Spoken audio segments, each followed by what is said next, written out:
आप सब लोगों ने सुना होगा जो गिट है, git is a version control system, right? So लेकिन गिट का कौन सा टूल है, कौन सी कमांड है जो वर्जन कंट्रोल के लिए इस्तेमाल होती है? क्या आप लोग समझते हो कि इट इज गिट कमिट?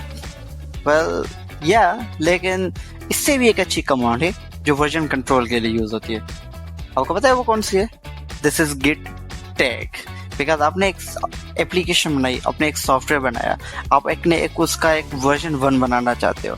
अब आप वर्जन 1, उसके बाद आप जो भी चेंजेस करोगे आप चाहते हो कि वो वर्जन 1 पे ना हो, फिर उसके बाद आप वर्जन 2, वर्जन 3, वर्जन 4 इस हिसाब से जैसे नॉर्मली आप लोग डाउनलोड करते हो। तो here comes the git tag. तो कमांड क्या है? This is a command git tag. आप वर्जन दोगे like v1.0, v1.1, v2.0 and then -m और उसका मैसेज दे दो तो टैग इसका बन गया।